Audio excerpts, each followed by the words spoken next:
Are we good?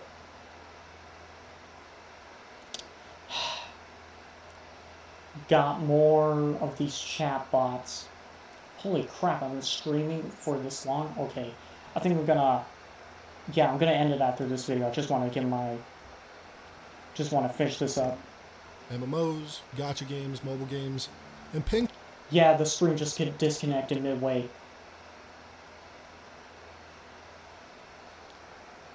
for shortcuts to power, whether that be through the purchase of raw materials, pay for rerolled items, or even pay for loot directly in some cases. So what I was trying to say is that even though, yeah, if a game allows you to level up faster by spending money, it becomes less of a competitive game and more of a competitive spender. That's where you're no longer a competitive gamer. You're a competitive spender. It's no longer about a skill issue, it's wallet issue. No. Let me rephrase that. It's no longer a skill issue, it's a financial issue. And pay to win certainly has a spectrum from somewhat of a gray area to flat out egregious. For example, skins in DMZ for Call of Duty that provide players with a UAV on spawn is definitely pay to win, but not nearly as bad as what Destiny 2 has become. Now, I acknowledge that Destiny 2 is not... Who the fuck even plays Destiny 2? I got that game for my birthday at one point. It was a while ago. I played it for a bit, and I was like, and I got bored very quickly. That game is not that fun.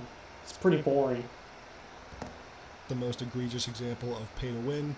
There are plenty of examples worse than it in the free-to-play MMO and gacha space, but Destiny 2 isn't a free-to-play game, which makes its pay-to-win problems that much worse. Yeah, I got that for my birthday. It was like, what, 20 bucks or something? 20, 30 bucks or something? I can't remember. Actually, it is free to play. Get the fuck out of here, Brian. Everyone knows this shit ain't free-to-play. Pay to win... Yeah, it's free to play now, but not back then. Back then, it wasn't free to play. You had to spend money on it. Now it is free to play, but the thing is, that doesn't change the fact that people who bought the game, people who actually had to buy the game, yeah, it's not free to play. As someone who actually got the game through someone spending money on it, yeah, it's not free to play. Destiny 2 isn't super obvious at a glance, and it takes a bit more digging to recognize it, but both the PvP and PvE have had serious pay-to-win problems over the last few years, and Bungie are pretty good at hiding its pay-to-win tactics through its many layers of crafting materials and upgrade paths. A lot of people will now mention the slippery slope argument. Yes, Dado, we start with shaders, emblems, emotes, but who is to say that they won't introduce materials, armor, or weapons in the future? If we see legendary guns for sale, if we see legendary marks for sale, I'm gonna be mad. If we see something like 100 motes of light for $5, I'm gonna be mad. I don't want to see power sold, I don't want to see shortcuts to power sold, nothing. And as long as Bungie does not cross the line of cosmetic items, I think we'll be fine. If Bungie does cross that line, you have my rage. The guy freaking called it. By the way, it said it was made in 2015. That video came out in 2015. Dude, this game's at least 10 years old. 10 years old. And you add these problems on top of selling exotic weapons through $100 pre-order bonuses, and the ability to buy season pass levels, pay to win is very much alive and well inside of Destiny 2. Thanks a lot, Fortnite. But what about cosmetics? Cosmetics aren't pay to win, right? It's just cosmetic. One of the most common phrases wallet gamers love to use, and Sorry. It's just cosmetic. Yeah, it's cosmetic. But here's the thing. If a cosmetic makes it easier to blend into the environment, then it's not just cosmetic. It's actually giving you an advantage. Even if it doesn't change the hitbox, it's still giving you an advantage by making you harder to spawn. In fact, a cosmetic that makes your hitbox harder to detect is actually more pay to win than if it were, if it actually changed your hitbox. Their whaling behavior. But in almost all video games, cosmetics dominate progression systems, working towards unlocking camos, or helmets, or skins, emblems, whatever it is. These were all part of in-game progression and in-game achievements. Yep. So if instead players can just buy camos, skins, emblems, icons, and even entire armor sets, why bother with the progression systems? It doesn't affect you. Really? When the game is designed around earning cosmetics, then having a cash shop sell cosmetics absolutely affects me and the game experience as a whole for everyone. We've seen games like Destiny 2 not even get one earnable armor set in over a year for the core playlist, but loads of cash shop sets are added no problem. And Bungie's recent State of the Game blog post cites a lack of resources to make one new armor set to earn. How Running and drumming are a lot alike. Get to escape Add jump everything scare, add jump scare. Hold on, whatever I'll was fix it. going on is How so? Just take the resources from at least one of those cash shop sets and apply it to the actual fucking game. Saying this shit doesn't affect me or the game is an asinine thing to say. Yeah. Saying it doesn't affect you actually is a blatant lie, because it does. When the developers start prioritizing the cosmetics over the actual gameplay, that's where, yeah, it does affect me. Because now the game's less enjoyable. They're sacrificing the enjoyability of the game and the gameplay in exchange for money. So yeah, by pandering to wall gamers, or whales as they're called, well, they are affecting the game. Maybe not directly, but yeah, they are affecting it. Think of a game like Sea of Thieves, where the point of the game is to earn gold to buy really expensive cosmetics. But why grind for... For me, it's to, like, upgrade my ship and, you know... And yeah, cosmetics too, but also weapons and crap, yeah. Speaking of Sea of Thieves, I haven't played that game in a while. I'll have to go back to it at one point. gold if you can just buy better looking cosmetics at the cash shop and the battle pass? I'm sure you have similar examples with games you've played or are actively still playing, and it eventually gets... I like how he puts Overwatch in here. It's deflating to think about the fact that monetization has become the sole focus of so many of our favorite games. But these cash shops and monetization systems only exist and continue to thrive because of wallet gamers. So as much as we can villainize the corporations and greedy upper level managers for modern monetization practices, it's players, or should I say payers, like this, that really has led to the downfall of gaming. Good wordplay. And even though the whales are a small percentage of users, they're responsible for more than 50% of the revenue, even up to 70% in some games. Now this is a... What the fuck? Hey guys, remember that one South Park episode where they explain the freemium isn't free? Yeah, that's the name of the episode, freemium isn't free. That episode explains explains mobile game addiction and all that. Goes into depth about addiction and explains how what these mobile games do are actually absolutely scummy. Well, at the time they were talking about games like the Family Guy mobile game and shit like that, but the guys over at South Park did not realize they were predicting the future of gaming. That episode of South Park is more relevant than ever. I will put it up on screen which episode I'm talking about, but it's this one. Go watch this episode, because this episode of South Park speaks volumes about the modern gaming industry. And keep in mind, this video episode. Hold on. I actually wanna look that up. How long ago has it been since that video episode came out? South Park freemium isn't free. Hold on. hold on, isn't free day. Their date is November 5th, 2014. They predicted the modern gaming industry all the way back in 2014, late 2014. Let that sink in. This episode is almost 11 years old. As of the time of me streaming this, September 19th, this episode of South Park is almost 11 years old, and and everything it says in that episode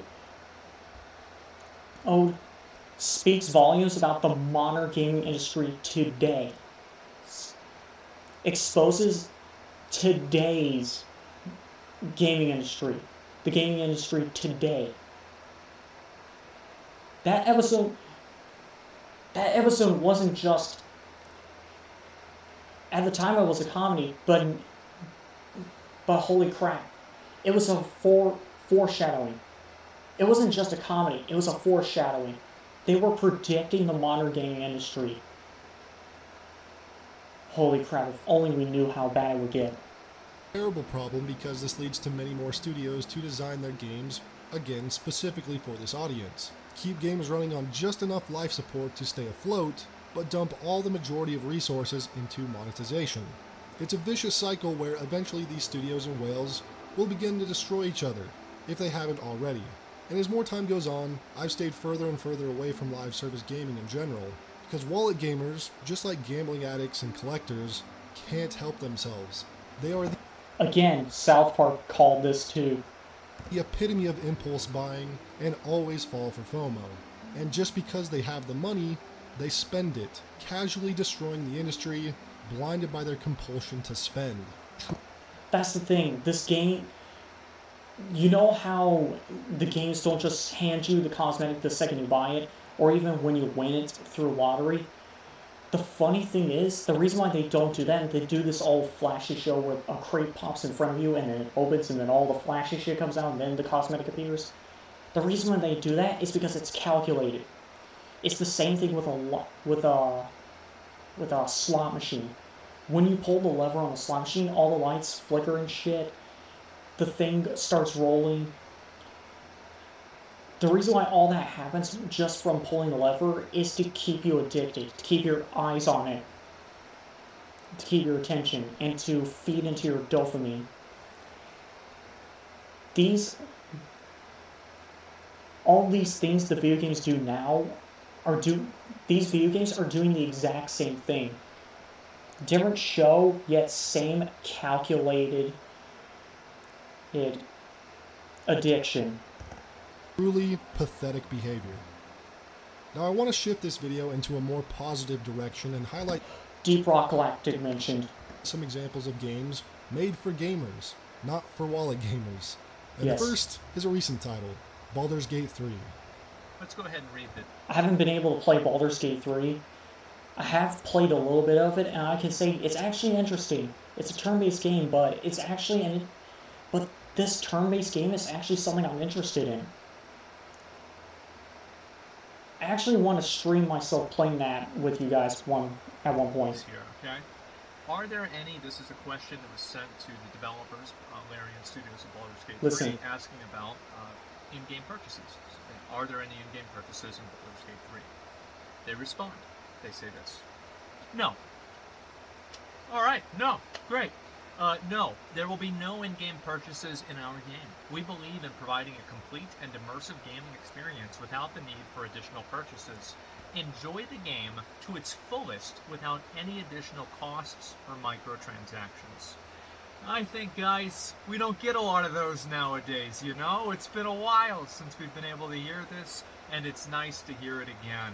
And we had the same thing with Elden Ring, and every once in a while games come out, and they're able to actually be for gamers first. And I understand that this has got a lot of people on Twitter upset, especially people that work at other gaming studios, because they're afraid of being held to the same standard. Thank you, Baldur's Gate. Good job. You actually set a new standard. You upheld a golden standard that's been around since the early 2000s, and by bringing that gold standard back, you actually help create a foothold for people saying, no, guys. Finally, actual game developers that are like, no, we're not going to do that. We're not going to continue this practice that you set up. We're actually going to make a game that we actually enjoy playing and don't want people wasting money on. Baldur's Gate 3 is a complete package, a game created by individuals and a company that stands by their conviction that microtransactions do not belong in video games. Yes. It's no surprise to see it reach over 500,000 players on Steam this past weekend. Oh. Now this game is also an interesting case because just like with the release of Elden Ring, Baldur's Gate's release has AAA developers having full-blown meltdowns on Twitter saying that the game is an anomaly and not the new industry standard. This game is not a fucking anomaly. It's not a new game. First of all, it's not an anomaly. Games like this have always existed. They always have. It's how they first started, and it's how it should be. And secondly, as for the whole, it's upholding a new standard. No, it isn't. It's upholding an old standard. A very, very old standard. Look at Sly Cooper. Look at Ratchet & Clank. Look at Jak and Daxter. All three of these game series had the same principle. You buy the game and you enjoy it. Simple as that. No additional costs or anything. No strings attached or anything. You get it, you buy it, you play it. Simple as that. No, and you didn't even, and do you know what the best part is? Guys, do you know what the best part is? You didn't have to sign a contract. You know those terms and conditions that every game makes you sign before playing it? Yeah, well, Sly Cooper, Jak and Daxter, and Ratchet & Clank don't make you do shit. They don't make you sign shit. They don't make you sign your life away. They just say, oh hey, dude. They just pop up the game's title and say, press X to start. Boom, you're in. No contracts, no strings attached. You just play it. Simple as that. Go straight into the game. Boom, instantly. Then, now, you buy this game, ridiculous price already. Then they make you sign all this shit electronically, which, by the way, I'm pretty sure you put some illegal shit in there. Or some of which may infringe on your human rights, and you're just blindly signing it away. Blindly signing your rights away, and on top of that, they then have the audacity to make you pay for additional cosmetics in a game that you already paid for. So yeah, saying that games like this uphold a new standard is bullshit and a blatant lie, because they're not upholding them. It's not a new standard to begin with. It's not new. It's old. It's been a while. It's always been around. You guys were just too focused on the new games to actually look at the old ones. Or you were never born in that era. And you know what? I feel sorry for you. You never noticed true peak until you've played video games since the early 2000s. Basically, lots of empty words and making excuses for why their billion-dollar corporation that they work for can't reach the same levels of Baldur's Gate 3. Yep. That it's foolish to believe that this is the new standard, when in truth, these developers are just upset that Larian Studios has upstaged them in every single way. Yep. Again, just like when Elden Ring released. And all I'm going to say is that a studio like this, that values over-delivery and encourages it, trying their best to satisfy their customers, and reject modern monetization practices, should absolutely be supported. So after I finish this video, I'm going to immediately go purchase and begin playing the game. Need an accounting degree that prepares you for another today's ad. jobs? Think WGU, regularly updated with input from industry. Don't we Grim Dawn. all just love fucking ads every 10 minutes? Every minute into our YouTube videos when we're just sitting out trying to eat? Yeah, me neither. Me neither. Is an ARPG released back in 2016, which was brought to my attention in one of my comments a while back, specifically when I was voicing my hesitancy to pick up Diablo 4, and thankfully, I did not buy Diablo 4 and instead took the advice of that comment and picked up Grim Dawn for $6. And wow, a feature-complete, lengthy, and content-rich ARPG experience without a single battle pass. I wish I could enjoy computer games. Dude, I've never been able to actually enjoy a real computer game on PC, and that's because, you know, I've been a PlayStation gamer since, like, the day I was born. Like, literally the day I was born. If my mom came into the room and told me that I came out of the womb with a controller in my hand, I would actually believe her, because I've been gaming since before I've even developed memory. Like, I've been playing video games since forever. I was literally born a gamer. So, the first game console I had was the PlayStation 2. What a time to be alive, by the way. I still have my library of PlayStation 2 games sitting in my closet. And they're awesome. Even the bad games are awesome. Or the video games which are based off movies, like the Ratatouille game. Yes, Ratatouille, the movie, got a game. Even that game is actually enjoyable.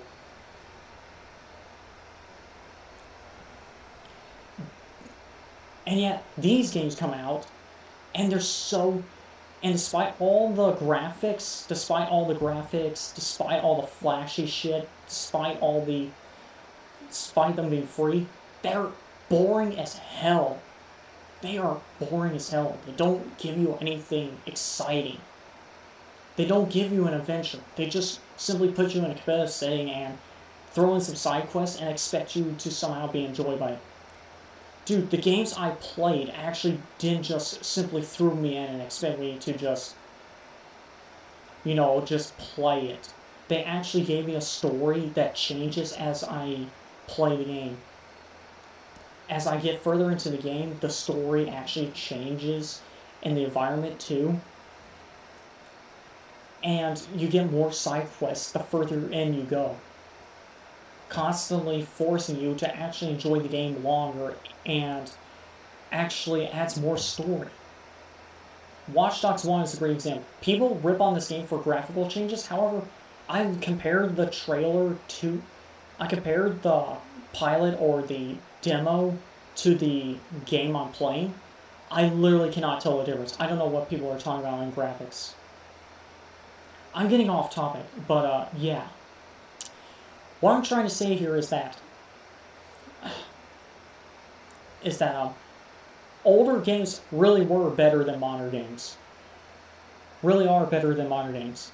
I suggest you guys go... When you guys are done watching this video, I want you guys to go and pick up Sly Cooper, Ratchet and Clank, and Jak and Daxter. Go pick up those games. Those games are the best. Trust me.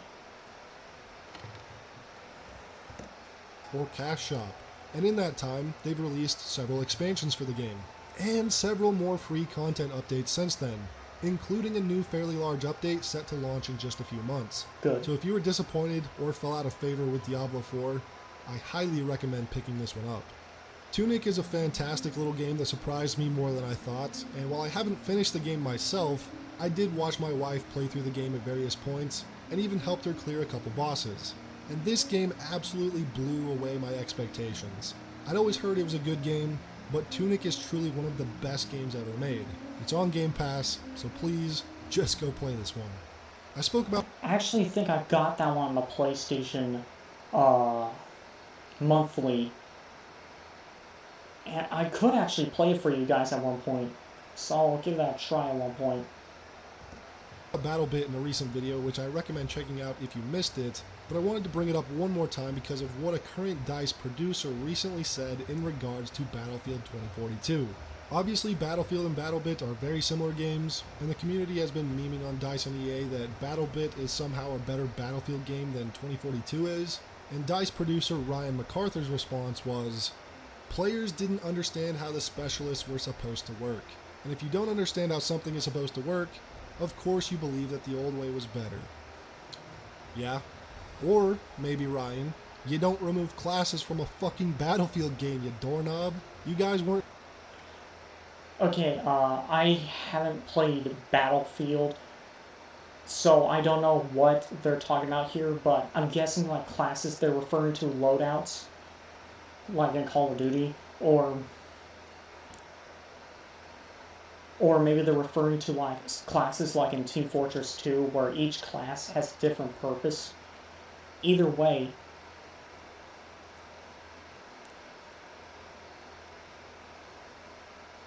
yeah, this guy at the developer at the guy at the head of the game studio actually thought that he knew better than the person who actually played the game.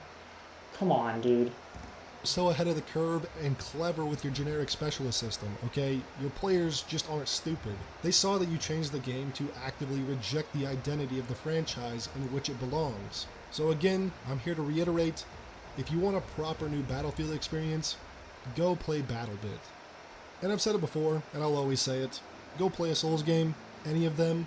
I recommend Dark Souls 1 and Bloodborne to start out with. Those two are my personal favorites. I heard those games are hard, but I'm willing to give those games a try. I'm not really a big fan of super hard games, but I'm willing to give them a try. Whichever From Software game sounds the most interesting to you, and dive in. There are no games that give more high quality content and feel more rewarding than From Software titles. Also check out some more indie titles. There are so many good...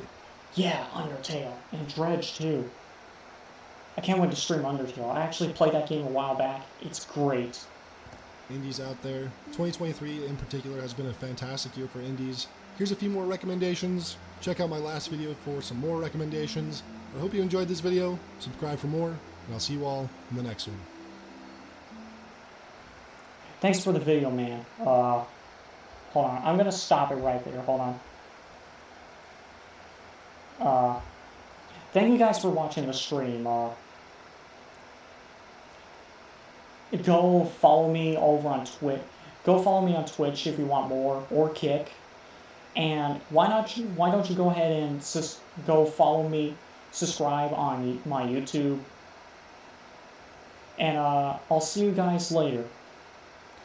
I hope you liked my opinion on the wallet gamer epidemic, and yeah, despite the video being 2 years old, it's still relevant to this day. In fact, maybe even more so. But yeah. So I'm gonna end the stream. I'm getting tired, so take care, everyone.